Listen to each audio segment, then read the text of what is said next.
శ్వేతపత్రం వర్సెస్ స్వేదపత్రం ఈ రెండింటిలో ఏది నిజం అన్నట్లుగా తయారైంది తెలంగాణలో ప్రస్తుత పరిస్థితి. అవును, రాష్ట్ర రుణం 6,70,000 కోట్లని అధికార కాంగ్రెస్ చెప్తూ ఉంటే అబ్బే అంతలేదు, 3,17,000 కోట్లే అంటోంది విపక్ష బీఆర్ఎస్. దీంతో ఎవరు చెప్పేది నిజం అన్న ప్రశ్న సామాన్యుల నుంచి మేధావుల వరకు ప్రతి ఒక్కరిలోనూ తలెత్తుతోంది.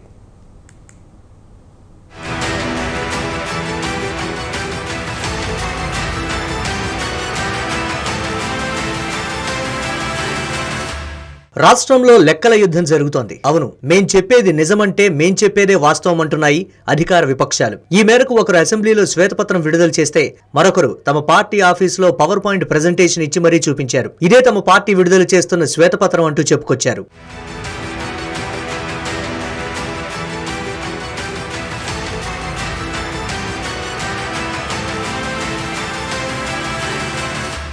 నిజానికి తెలంగాణ రాష్ట్ర ఆర్థిక పరిస్థితి స్థూలంగా ఇది అంటూ ఇటీవల అసెంబ్లీ వేదికగా శ్వేతపత్రం విడుదల చేసింది కాంగ్రెస్ ప్రభుత్వం. ప్రజలంతా అభివృద్ధి చెందాలని తెలంగాణ సాధించుకున్నామని, కానీ గత ప్రభుత్వం మాత్రం వనరులను సక్రమంగా ఉపయోగించలేదన్నారు డిప్యూటీ సీఎం మల్లు భట్టి విక్రమార్క.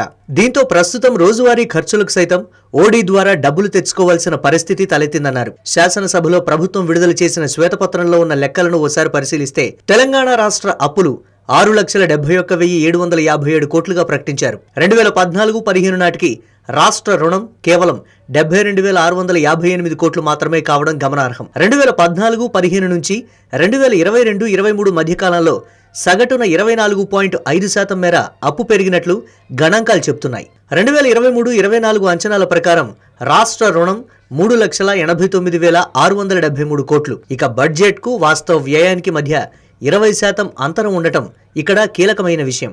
అంతేకాదు, రాష్ట్రం ఏర్పడిన తరువాత రుణభారం 10 రెట్లు పెరిగిపోయింది. రెవెన్యూ రాబడిలో ఉద్యోగుల జీతభత్యాలకే 35% వ్యయమవుతోంది. బడ్జెటేతర రుణాలు అంతకంతకు పెరిగిపోయి అప్పుల ఊబిలో కూరుకుపోయింది తెలంగాణ. ఈ రోజు ఆర్థిక పరిస్థితిని ఒకసారి చూస్తే చివరికి రోజువారీ ఖర్చులకు కూడా వేస్ అండ్ మీన్స్ ద్వారానో ఓడి ద్వారానో డబ్బులు తెచ్చుకొని పాలన చేసుకోవాల్సినటువంటి దుస్థితిలో ఈ రోజు ఈ రాష్ట్ర పరిస్థితి ఉంది. ఇటువంటి దుస్థితి రావటం నిజంగా తెలంగాణ ప్రజల యొక్క ఆవేదనని దురదృష్టంగా నేను భావిస్తా ఉన్నాను. అందుకే ఈ దశాబ్ద కాలంలో జరిగినటువంటి ఆర్థిక అరాచకత్వాన్ని, జరిగినటువంటి తప్పిదాల్ని రాష్ట్ర ప్రజలందరికీ తెలియపరచవలసినటువంటి బాధ్యత, అవసరం. ఈ తెలంగాణ ప్రజల కలలు, ఆశలు, కోరికలు తీర్చాలన్నటువంటి ఆలోచనతో, లక్ష్యంతో తెలంగాణ ఇచ్చినటువంటి కాంగ్రెస్ పార్టీగా మా అందరి ముందు ఉన్నటువంటి బాధ్యతగా మేము భావిస్తా ఉన్నాం. తెలంగాణ సర్కార్ విడుదల చేసిన శ్వేతపత్రానికి ధీటుగా సమాధానమిచ్చే ప్రయత్నంలో శ్వేతపత్రం పేరుతో ఓ పవర్ పాయింట్ ప్రెజెంటేషన్ ఇచ్చారు మాజీ మంత్రి బీఆర్ఎస్ ఎమ్మెల్యే కేటీఆర్. రేవంత్ సర్కార్ విడుదల చేసిన శ్వేతపత్రం అంతా తప్పుల తడక, అబద్ధాల పుట్ట అంటూ అభివర్ణించారు. కేవలం అంకెల గారడి అంటూ చెప్పుకొచ్చారు. రాష్ట్ర స్థూల రుణం 3,17,000 కోట్లు మాత్రమేనని, కానీ కాంగ్రెస్ ప్రభుత్వం 6,70,000 కోట్లు అంటూ చూపించే ప్రయత్నం చేస్తోందని ఆరోపించారు కేటీఆర్. పార్టీ తరపున నేను గాని, ప్రభుత్వం మా మీద చేసే ఆరోపణలకు కానీ, మా మీద చేసిన కొన్ని కువిమర్శలకు కానీ ధీటుగా సమాధానం చెప్పినాం. కాబట్టే మాకు మాట్లాడే అవకాశం కూడా, సావధానంగా మాట్లాడే అవకాశం కూడా ఇవ్వకుండా గొంతు నొక్కి చివరికి శ్వేతపత్రాల్లోని హడావుడి చేసి ఆఖరికి వాయిదా వేసుకొని ప్రభుత్వం పారిపోయిన విషయం కూడా మీరు చూసినారు.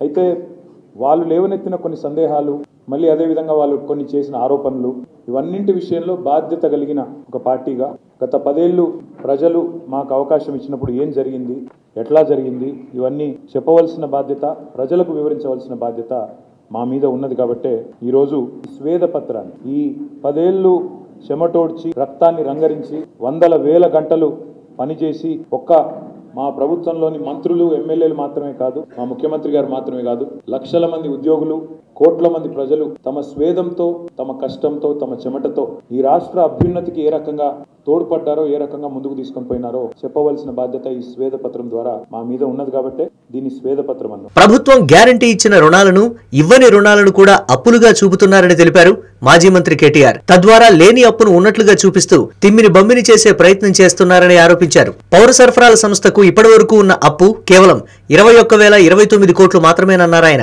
జనాభా ఆధారంగా తెలంగాణ వాటా అంటూ తప్పుడు లెక్కలు చూపారని విమర్శించారు మాజీ మంత్రి. తెలంగాణలో గత 10 ఏళ్ల ఖర్చు 13,72,930 కోట్లుగా పేర్కొన్నారాయన. విద్యుత్ రంగంలో తమ ప్రభుత్వ హయాంలో 6,87,000 కోట్లకు పైగా ఆస్తులు సృష్టించామన్నారు. విద్యుత్ సామర్థ్యాన్ని 7,778 మెగావాట్ల నుంచి 19,464 మెగావాట్లకు పెంచామన్నారు కేటీఆర్.